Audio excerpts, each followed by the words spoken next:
Welcome to the Manager Matt podcast show and video show. Thank you for joining me today. And if you haven't already, please subscribe to the show.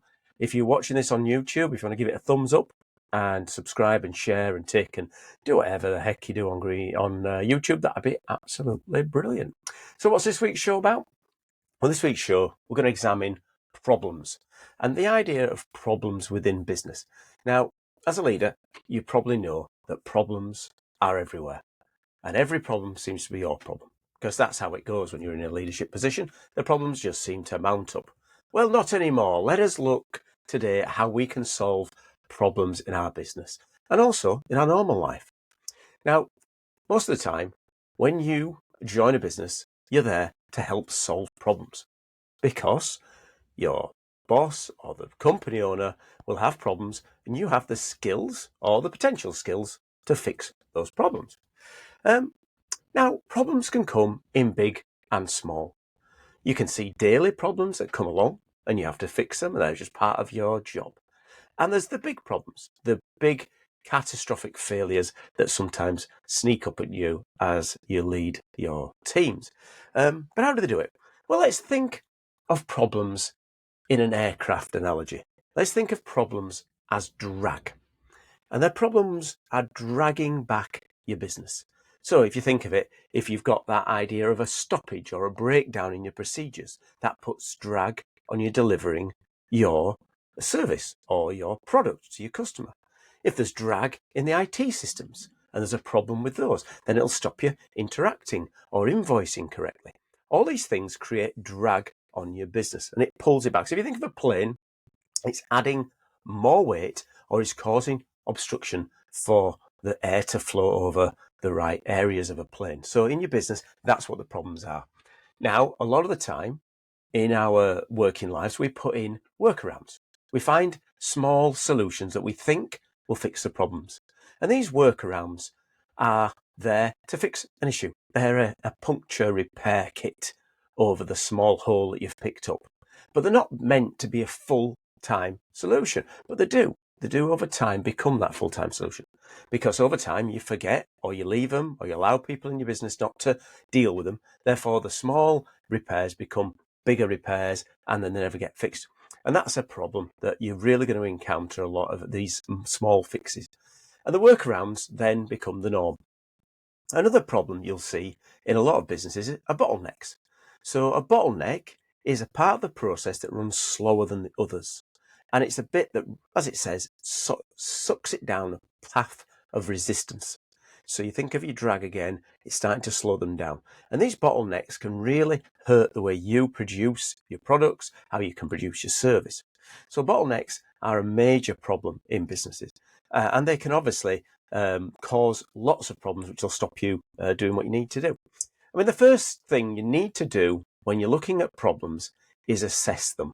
So you need to assess, firstly, do we have a problem? And that can sound really simple. Well, of course you've got a problem. If these things are broken down or we've got bottlenecks or something isn't working, then there's a problem. But a lot of people don't see the problems. As I've said before, you've got that used to having them that you don't see them as a problem. Therefore, they get stuck there and they never get fixed. So you've got to really identify what the problem actually is. And that's something that can be hard on your own, because you will see a problem a certain way. And if you're in that company a while and you're getting used to it, always been doing it that way, then that problem will become a fix and it will always have been like that. So what you really need to do is pull in resources from different areas to try to fix your problems and try and brainstorm what the actual problem is. Now, of course, you'd say there is some obvious problems. If something has snapped and it needs fixing, then you fix it. Yeah, fair enough. But why is it snapping? Is it snapping because it's been poorly maintained? Is it snapping because it's been put under too much stress? Is it snapping because it's run too fast? Is it snapping because people don't know what they're doing with it and are doing something wrong? You can fix it, but sure as eggs are eggs, the problem will come back because the snap will happen again. And that's why a proper brainstorm with a number of different people from different departments with different diverse experiences will soon get to a better solution of what the actual problem is. But don't rush. Don't rush at this point to then jump to a fix, because of course you know what the problem is now, but you're going to rush down that road and try to fix it straight away. But that doesn't mean you've got to the root cause. The number of times that I've been in meetings where an individual or a department have claimed great success and we've fixed it and the victory is ours, only for it to go wrong again a couple of weeks or a month down the road. And that's because we're not assessing the problem properly to start with, and we're not using the tools to get to a root cause. So you need to make sure that you're picking a plan at this point that can fit to fix the problems you've got and fix them forever. So you've got to choose the right plan. So that's the first thing. So you've got your guys together and girls, you've done your brainstorming, you've decided what the problem really is, and now you can start to look at what it is to assess that problem and try to execute a plan that will fix it. And of course, don't ever stop going around that circle of seeing if what you are fixing is going to fix it or actually create more problems down the road. So there is nothing worse than having a poorly thought out plan, which is then poorly executed and, surprise, surprise, doesn't deliver the results of fixing the problem that you are. It's also good to gather data. Make sure that you're gathering data as you go through this process. A, to make sure that you are hitting the problem correctly, but also B, at the end of this process, you can be confident that the fixes that you brought in and the 100-year fixes you are doing are actually fixing the issue. If the data doesn't show the improvement, then you've not really fixed the problem. So gather that data and then work through the model of what it's going to look like. So you're analysing the gathered data and you're looking at what that solution could be.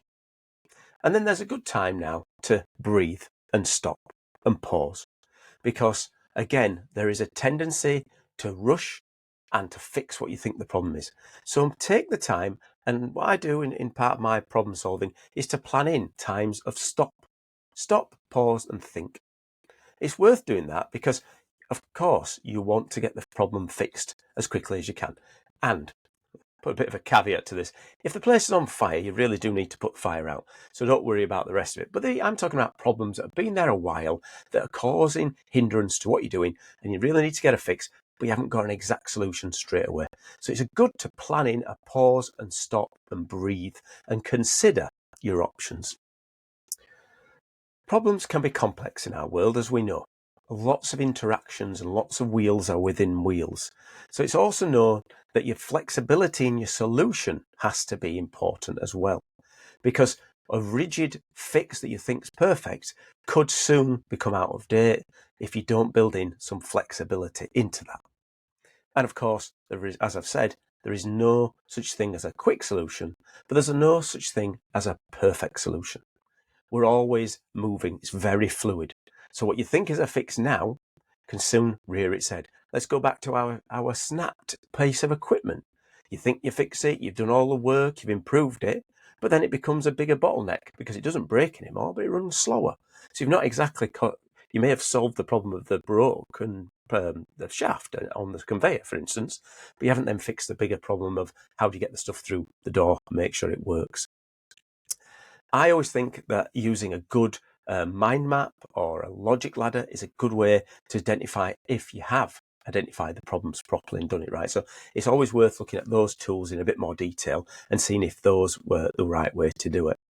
And of course, balancing risk versus reward. When it comes to a problem in safety, which can be and will be one of the biggest things you may encounter, you can put a perfect fix in and make it very, very safe. And that's a great thing to strive for. But your risk versus reward, if you make it too safe that the machine can't run, that might be the right decision. It may be worth saying we don't run that machine because it's too dangerous. But if it gets to a point where the risks have been mitigated and you still don't run the machine, then you soon don't produce the products you need or the services you require. Therefore, you fail in the idea of rewards. So you can make it as safe as you can, reduce the risk, but the rewards are you won't have anything to produce. So just play those in mind. And of course, remember the idea of being important and urgent. So as we said, a fire is definitely urgent, need to put that out. But other things, you may have to take your time. And don't forget to go back around that circle because, of course, you go through it once, it fixes it to a point, but it's worth always continually going back and saying, have we fixed that problem properly? And have we fixed it to a good level that's going to make this place work better? Remember, that problems will still be there. You will fix one and another one will come up. But the tools you need to do it, the idea of gathering data, bringing a team together to focus on the problem, making sure you take a time when you have a solution to breathe and think it through, and then to revisit and go around the circle again, planning, doing, checking and acting to make sure that you can fix your problem forever. Well, that's my ideas on problem solving and how you can deal with it. I'd love to hear your ideas on how to problem solve. So please send me an email to managermattpodcast@gmail.com. Love to hear your feedback, as it's a gift. And obviously, there's a number of other videos on this channel if you want to have another listen to. But I'd be interested in new ideas that you want to send through. So please do send those ones. And I've said before, please click and subscribe. And if you can get that little bell to work, that'd be brilliant. Well, that's it for Manager Matt this week. Thanks for listening and goodbye.